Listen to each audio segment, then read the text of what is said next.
বন্দর টন্দর তো আপনি যাইতেই পারবেন না, দ্বারের কাছে যাইতে পারবেন না। হ্যাঁ, এটা পালায় আসছি। কিভাবে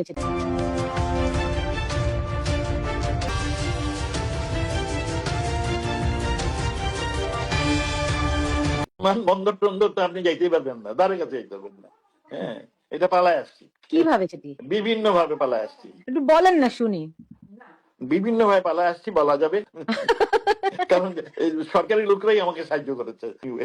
দেশ থেকে আপনি কিভাবে বের হলেন এবং দেশে যে 8 মাস থাকলেন, আপনি বলছেন আপনি 6টা সিম বদল করেছেন। কেমন ছিল আপনার সেই 8 মাসের? এইটা একটা আপনার সিনেমা হইতে পারে, সুন্দর মুভি হবে। হ্যাঁ, এইটা আমার গিন্নি, আমি I was the last man to leave the country. আমি কোনো অন্যায় করিনি, কাউরে কোনোদিন জেলে পাঠাইনি, কোনো চুটজামারি করিনি। সো আই ওয়াজ কনফিডেন্ট, আমি কেন পালাবো। আমি কিন্তু যখন কর্নেল আমাকে ফোন করে বললেন, sir we will protect you, তখন আমার সবাই বললো যে স্যার আপনার নাম্বার পেয়ে গেছে, এখন এখান থেকে পালান।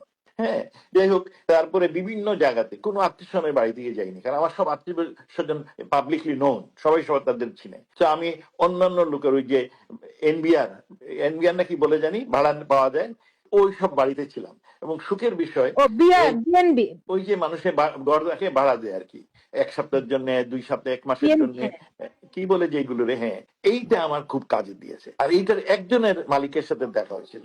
সেই মালিককে আমি জিজ্ঞেস করলাম যে আপনার তো সুন্দর, উনি বললেন যে শুনেন, আমার 1 নম্বর প্রশ্ন হচ্ছে এখন যে দেশটাকে বাঁচাতে হবে, এবং সেই জন্য যে যেখানে আছেন, এটা আওয়ামী লীগ বলেন, জাতীয় পার্টি বলেন, বিএনপি বলেন, কিংবা অন্যান্য দলটল বলেন, it is not important the country must be united and it should survive.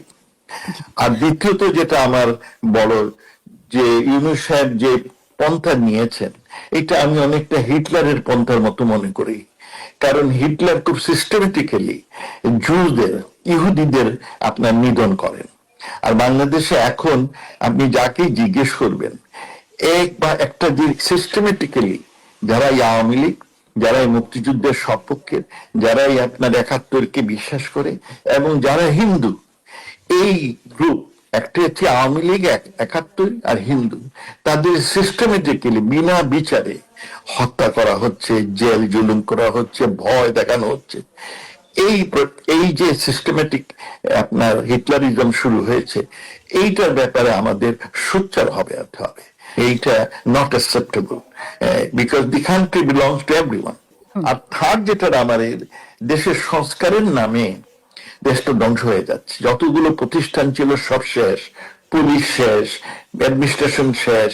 আমার এক অফিসার, সে এখন ডিস্ট্রিক্টে চলে গেছে, সে আমাকে বলল, স্যার আমরা যখন চাকরিতে জয়েন করি তখন আমরা ভালো করব, আমরা বেশ ভালো কাজ করব, সেই জন্য আমরা রিওয়ার্ডেড হব, এই আশায় আমাদের কোনো সময় চুরি চামারির কথা আমরা চিন্তা করি। বলে এখন যারা নিয়োগ পেয়েছে, বলে আমি তাদের কন্ট্রোল করতে পারি না, কারণ তারা বলে, স্যার আমি তো ইলিগালি জয়েন করেছি, কোন প্রসেস ছাড়াই জয়েন করেছি, যদি আপনার একটা ইলেক্টেড গভর্নমেন্ট হয়, রেগুলার গভর্নমেন্ট আসে, তখন কিন্তু আমার চাকরি চলে যাবে। সুতরাং আমি কয়েকদিনের চাকরি পেয়েছি, এই কয়েকদিনে আমি যত ইনকাম টিনকাম করতে পারি, তাতে আমি পরে ব্যবসা ট্যাবসা করবো। বলে যে দিস ইজ এ কালচার। এই যে সংস্কারের নামে এমন এক কালচার তৈরি হয়েছে। এবং আমি তখন দেখি যে আপনার সোভিয়েত ইউনিয়নে গ্লাসনোট সংস্কার শুরু করেন সেই গর্বাচর সাহেব। এই সংস্কার করতে গিয়ে ইউএসএসআর কে ধ্বংস করে 19টা স্বাধীন সার্বভৌম রাষ্ট্র তৈরি হয়ে যায়। ওই দেশটা আমার ভয় হয়, আতঙ্ক হয় যে আমাদের দেশে এই সংস্কার করিডোর করে আমার দেশকে ভাগবাটুরা করে ফেলেন কিনা।